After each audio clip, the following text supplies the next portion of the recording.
Junk journal with me as I read a book that has more than 1,000 pages. Of course, it's not like I need an excuse to start a new junk journal, but I am. I am starting a new junk journal specifically for books that I read.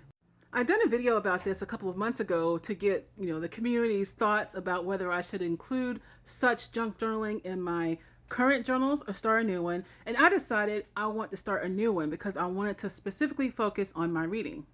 And I had a conversation with both Rob and Jason on the Rob Dorn Morning Show about how we can use so much creative expression as we read books through junk journaling.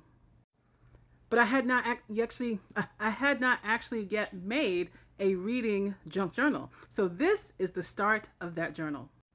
And even though I have another book that I'm in the middle of reading, the first entry in my junk journal book for reading is going to be Stephen King's The Stand. I am currently reading this. I am just about a third of the way through. So I know that this is going to be a fascinating book for me to junk journal, and I already have ideas. Now, this book is organized in 3 parts. It has 3 books. The green bookmark is the end of book 1. That's how far I've currently gotten. The white bookmark is the end of book 2. And then book 3 is at the end. So what I'm going to do is do 3 spreads, one to represent each book. Since I've finished book 1, I can go ahead and start pulling ephemera for that. Okay, I'm continuing to record. It's a couple hours later, so that's why it's a little bit darker. However, I will say that as I read the book am reading the book, I am thinking of themes to which to go to my ephemera to pull.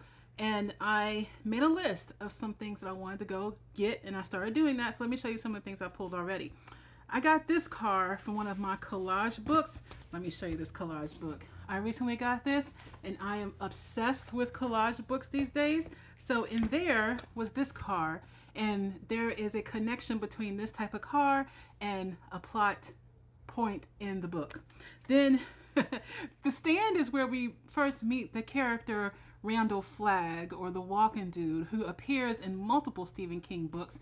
Now, this is a piece of ephemera that comes from a game, and this character has a name, Anders Dolano. I don't even know what game he's from, but when I got this book maybe 3 or 4 months ago and saw this caricature, I immediately knew I would keep it, and it makes me think of Randall Flagg. The reason I kept it is because my husband is a big fan of the Dark Tower series, which is about this character, so it made me think of him. Well, the fact that he's in The Stand means I'm going to use it for my interest first, as opposed to a future junk journal spread that I was potentially going to do about him. So he's going to go in my spread because he represents Randall Flagg to me. He just looks like him. He's called the Walking Dude. He's a dark man, so that works for me.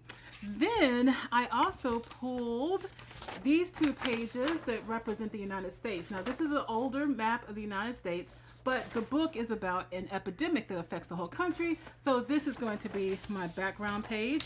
The story plot involves the spread of a type of influenza. It's called the superflu. So I pulled this page from a medical book that I will see if I can grab some things from it. There is a pregnancy in the plot. So I've pulled this piece of ephemera from my collection of the Historic. And I also have these state-based flashcards. So Texas is an important location in the book, as is California. That's where the superflu got started and then got escaped. New York is another central location in the story, as well as Vermont and Maine. So I'm going to incorporate those.